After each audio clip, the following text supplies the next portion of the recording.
The HOA called the cops because I camped at my own lake. They said I was trespassing. They said the HOA owned it. It's funny, I've held the deed for 10 years. Welcome back to my channel where a desperate HOA makes a critical mistake. Before we get into the video, make sure to hit that subscribe button down below. Also, if you're a fan of the show, be sure to check out our website where we have exclusive deals for fans of the show. Check the link down below. Before I go any further, I need to disclose the story comes from a viewer. We'll call him Tim. Let's jump into it.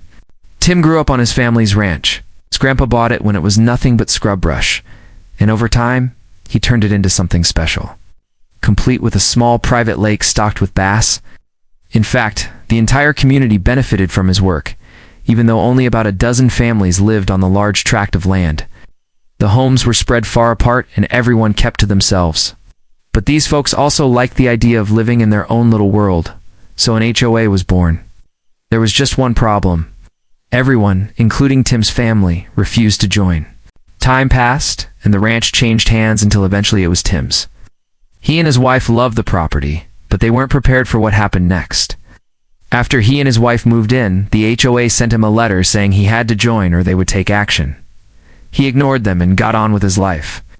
Then a few months later, the sheriff showed up. Apparently the HOA filed a complaint because Tim parked his truck near the lake. The officers told him he couldn't camp on HOA property and demanded he move. Tim thought that was crazy. He knew the law, and he knew he did nothing wrong. But the officer insisted. They said the HOA owned the lake, and anyone camping there needed their permission. Tim told them to contact his lawyer, but the officer threatened to arrest him if he didn't leave immediately. It was then Tim noticed the license plate on the car. It belonged to a local motel. Tim called the number and made a reservation under the officer's name. He then waited for the officer to leave.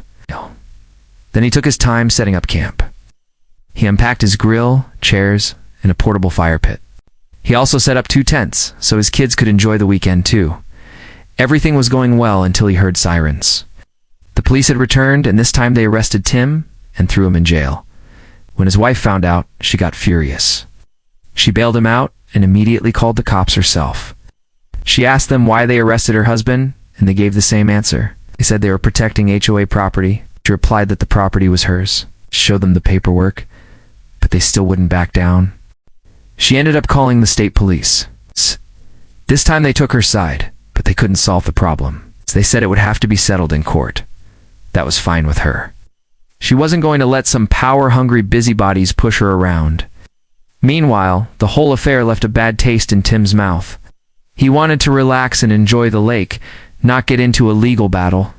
So he contacted his uncle who knew his way around the courts. According to Tim, the judge was awesome. He tore the HOA's case to shreds in front of them. He said there was no case to be tried here because the lake was private property. Tim said the judge told them the case was absurd and that they should all be ashamed of themselves. Ordered them to pay all his legal fees and put a gag order on the HOA. He didn't want to hear any more about how he was a criminal who needed to be taught a lesson by the court. After that, Tim and his wife enjoyed their weekends at the lake for several years. Then the HOA started acting up again. At first their letters were threatening, but then they became more daring. One day Tim found tire tracks in the mud leading up to his dock. He checked his surveillance footage and saw 4 trucks drive onto his property. They spent a long time walking around, then they left. Tim confronted the HOA president, but she denied involvement. He pressed her for more information, but she simply shut the door in his face. Tim tried to ignore it, but then the HOA cut the water to his house. His neighbors stepped in, but the HOA wouldn't budge. That's when things started to get real. Tim put pressure on the HOA by recording videos for their YouTube channel and tweeting about them, which got him a lot of attention locally. The HOA tried to fight back, but they weren't very good at it. Tim was able to expose the HOA treasurer for stealing money. He also uncovered text messages between the president and the sheriff, proving they were working together to harass him. With public opinion against them, the HOA tried a different tactic. They decided to poison the lake. Soon after Tim posted another video, people started to notice fish floating on the surface. Tim tested the water, and it was full of toxins. He called the police, but they did nothing. He contacted the EPA, and they agreed to investigate. But in the meantime, Tim and his family had to stay away from their lake. That's when the FBI got involved. As it turned out, the HOA president's husband was a convicted felon, and he likely poisoned the lake. The HOA tried to distance itself from him, but Tim exposed them. He dug up old documents showing the president and her husband were partners in the company that supplied the poison. With the evidence stacked against them, the HOA was done.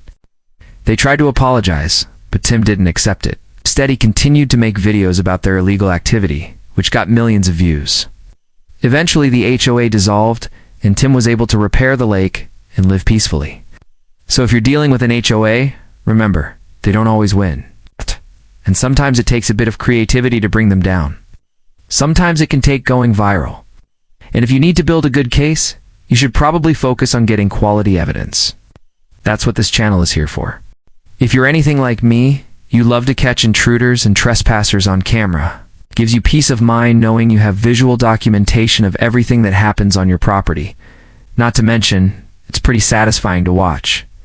There's something empowering about knowing you're capturing everything that goes on around you. And with Yuzu's easy-to-use app, you can do just that. Yuzu lets you view live or recorded videos right on your device.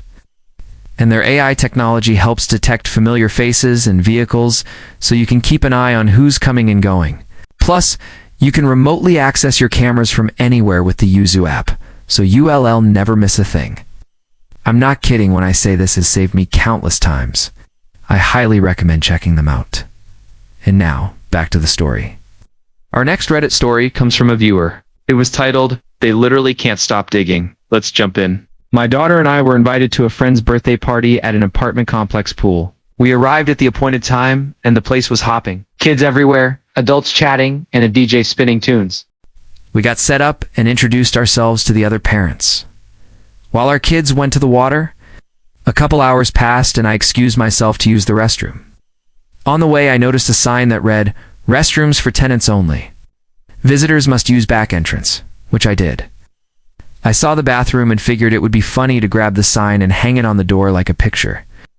As I was doing this, an older woman walked by, noticed me, and angrily asked if I was a tenant.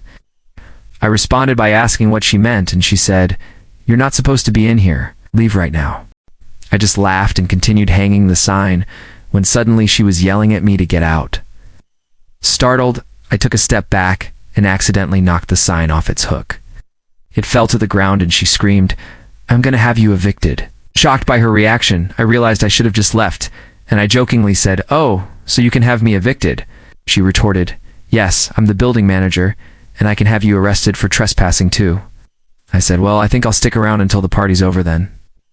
She responded by running off to the pool area, presumably to inform the host. I walked into the bathroom and returned moments later with my daughter.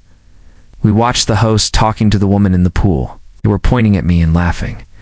My daughter asked, "Why are they laughing?" And I explained the situation. She rolled her eyes and shook her head, clearly embarrassed. We stayed for another hour until the party was over, and we left without any issues. So while it's important to be respectful of private property, sometimes people forget that being overly aggressive or confrontational isn't the best way to handle a situation. If you want to learn more effective ways to deal with difficult situations, please comment down below. We hope you enjoyed this episode of HOA Gone Wild. If you did, please hit that thumbs up button. And don't forget to subscribe so you never miss an episode. Also, if you're a fan of the show, be sure to check out our podcast.